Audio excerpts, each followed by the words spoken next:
Yeah, that's good. Perfect.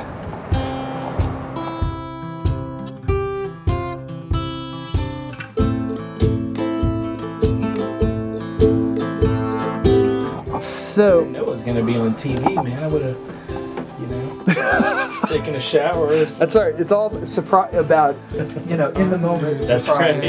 right. So here we are with Ron Harrity at his new studio, very, very close to his house. And all of this was laid out, planned all the way to the T. I can only imagine an audiophile, somebody that's technically in the know, an audio geek would just salivate at all the different cool bells and whistles that are in this studio that you designed yourself. Yep. Yeah. Well, it's. I mean, I guess like the two big things were keeping, like, not bothering the neighbors. Right. It's a big deal because they're pretty close to us here, and also we are kind of like in the flight path and sort of a busy street, so keeping like sounds from coming in, like so sort of like the structure had to work that way, but then also making the room sound good for recording was the other idea. Right. We wanted to make the outside layer a little more dense, so we added a layer of 5/8 inch drywall to the entire outside structure and insulated that. And then we constructed this, what you're seeing in here, is a separate room inside of that structure. Well, this is just sort of the easiest place to see the outside. This is the exterior of the building. And then the interior, there's insulation here, and then beyond that, 5/8 inch drywall, and then the exterior siding. So there's 8 inches of space between that outside drywall and then the 2 layers of drywall here. And this is what provides the sound barrier. Yep. That's one of. Say a police siren goes out there. Yeah, and part of the thing is like this, because they're not touching anywhere, the inside structure and the outside structure. There's no, they call it flanking. There's no transmission of sound between, you know, the vibration can't get to the outside. It ends up in this sound gap and then gets sort of lost in the shuffle. It kind of bounces back and forth and gets a little bit absorbed. That's part of the idea, I guess. Okay. So, yeah, and this is all going to be finished. You know, this is drywall right now. Got some spiders and stuff. But we're going to finish this off, and there'll be a recording light. But it's pretty cool. We're figuring it out. And this design's called an inside-out design, meaning rather than have the drywall on the inside and then having to add acoustic treatment, which is this, we're using this denim ultra touch insulation. The drywall is all on the outside of the studs. There's 2 layers of drywall with green glue. This is this kind of acoustic absorbing stuff. It's acoustic treatment. It keeps the drywall from vibrating sympathetically, like the 2 sheets, and kind of keeps low frequency stuff from leaving the space. So there's 2 layers of drywall, then the ultra touch. So anyway, that's what the structure is from the inside out. But the big thing we were trying to do is air tightness. So the acoustic caulking actually really is important. It's kind of it has a certain density, and it also doesn't dry all the way. So as things move, it sort of will stay connected. There's a great book called it's got a stupid name, like Build a Home Studio Like a Pro or something. But this guy Rod Gervais is he's a studio designer, and he wrote this book, which is really like how to use like off-the-shelf materials and build a proper, make things work kind of properly. And that book is amazing. And there's also a guy, John Sayers, who's a studio designer who has a great forum.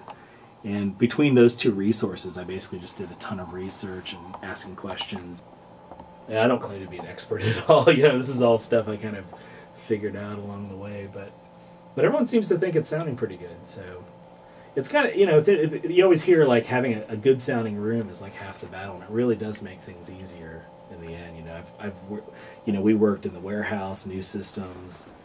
I was at the map room before that, and they all have their. It's fun to record in spaces like that because they have their qualities that you can play off of. Yeah, to record from. And it's just sort of I don't know, I just like kind of the randomness of, you never know, someone might walk in or what's going on, you know. But it's like having like a controlled, like a little bit more of a controlled like situation frequency-wise and stuff. Everyone Yes. could kind of hear themselves really well. They played differently because of that. And actually, like when it came to mixing, I felt, you know, I had to do a lot less work because things were sort of flatter and put themselves in a place a little more easily. I heard from members of South China that there was a high-tech air conditioning system. Yeah, that's my pride and joy up there. Let me see if I can zoom in on that.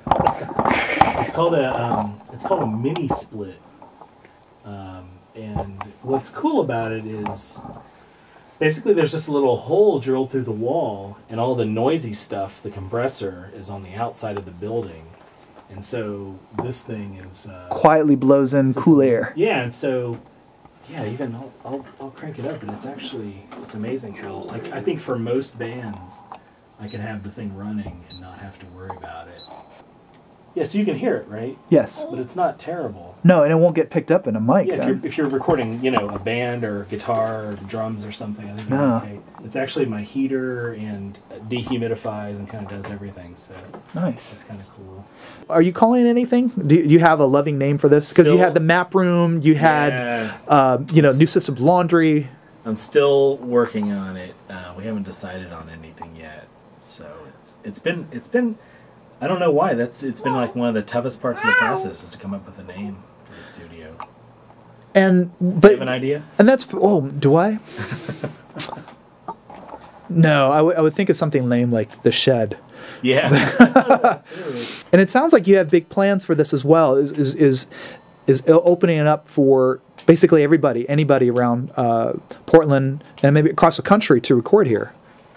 A lot of the Peapod bands, like the Hearts by Darts, did travel up, and we did some mixing in here for them a couple months ago. They're from Baltimore. So, yeah, from Baltimore. So, yeah, I guess, yeah, that's part of the idea is to, like, kind of, you know, have it available to you know, other non-Peapod bands as well. Kind of, you know, keep busy in here. What do you think of that, Miles? Is that good? Is that good? Is that a plan? You know, obviously the space isn't finished. We're going to put fabric up on the walls and stuff, and my idea is to build a few amp enclosures so we can track, you know, live guitars and everything together.